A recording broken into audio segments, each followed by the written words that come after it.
Welcome to this explainer. Today, we're unpacking a massive and honestly incredibly important update for all our educators out there.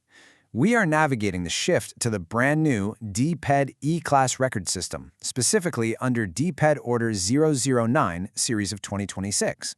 Now, if you're a teacher, you know firsthand that transitioning to a completely new academic calendar and grading system can feel, well, a little daunting. But please, don't sweat it. I'm here to walk you through exactly how this new automated tool works.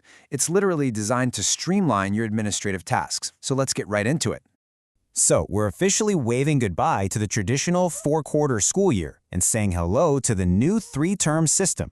I know, shifting from 4 quarters to 3 terms feels like a huge paradigm shift. It completely rewires the academic calendar and how you plan your day-to-day lessons. But here's the good news. This new E-Class record spreadsheet has been perfectly tailored to handle this exact transition for you, completely seamlessly. Here's our quick roadmap for today. We'll start with a new 3-term system, then look at using the input area, the breakdown of grades, the rules of assessment, and finally, decoding the new descriptors. Let's dive in. Section 1. The shift to 3 terms. Okay, so what is the real why behind this massive change? The Department of Education wants to purposely shift our focus away from pure, raw academic competition. Instead, the big goal here is to heavily prioritize a student's true competency, their hands-on performance, and their holistic development. It's a whole new pedagogical philosophy, and it completely changes the weight of our classroom assessments. Moving on to Section 2. Data entry made easy. Listen, you are going to love this part because it is going to save you so much precious time right from day one. In the new E-Class Records input area, you only have to type your core administrative details exactly once. You just enter your learner names, neatly separated by male and female, along with your region, school details, grade, section, subject, and the school year. Boom! Once you type it in that master tab, it automatically populates directly into Term 1, Term 2, Term 3, and your final summary of grades. Absolutely no more repetitive copying and pasting. It's a real game changer.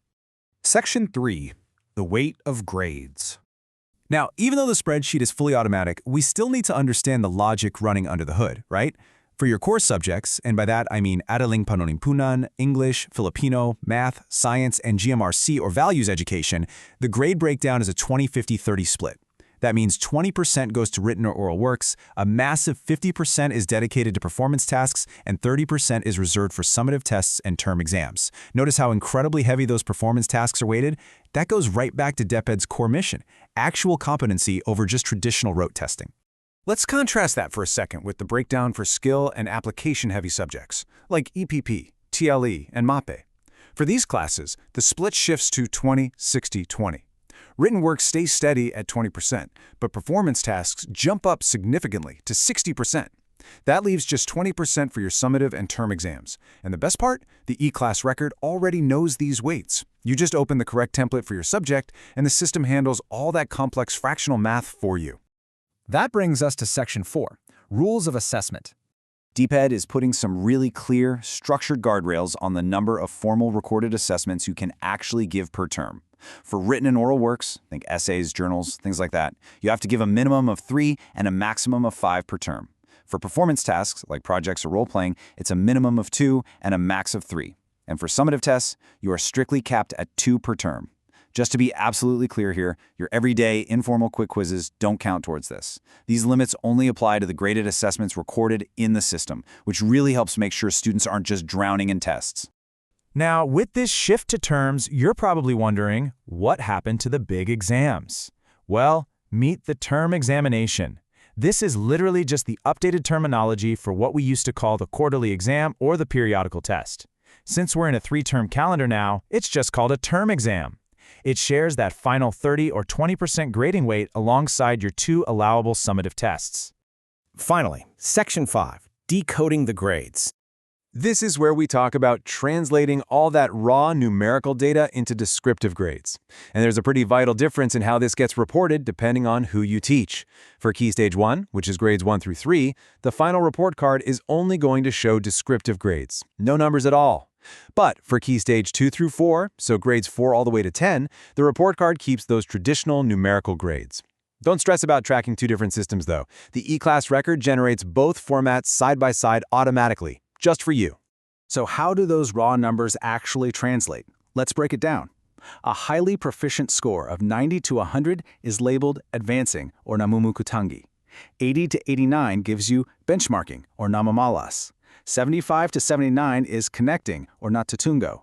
65 to 74 is developing or napaunlad. And finally, a baseline score from 0 to 64 is categorized as emerging. The coolest part of this whole update is that you don't have to memorize any of this.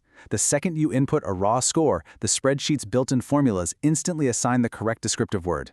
For example, say a student's calculated score unfortunately drops to a 64, the tool is going to instantly flag their descriptor cell as emerging. It gives you this immediate, crystal-clear feedback on exactly where that learner stands, signaling right away that, hey, some intervention might be needed here. On the flip side, let's see what happens when a student just crushes it. If they put in the work and earn a 99, the spreadsheet instantly rewards that top mark with the advancing or namukotangi descriptor right next to their name. It takes literally all the manual guesswork and any potential human error completely out of final grading. So, what is the big takeaway from all of this? Your core responsibility as a teacher just got wonderfully straightforward. Just enter the raw data, term by term. That's it. You can now focus your precious energy on crafting amazing written works, designing those highly weighted performance tasks, and delivering fair tests. The E-Class record handles all the heavy lifting, the complex math, and the descriptor translations for the whole year. As we wrap up this explainer, I want to leave you with something to really think about. Now that the huge administrative burden of manually calculating grades is finally being handled by technology, how can we use our newfound time to genuinely measure a child's true competency beyond just classroom competition? The tools are seamlessly in your hands now to focus on what really matters, inspiring, teaching, and developing our learners. Thanks so much for joining me today to master this new system, and I genuinely wish you all a fantastic and highly productive brand new term.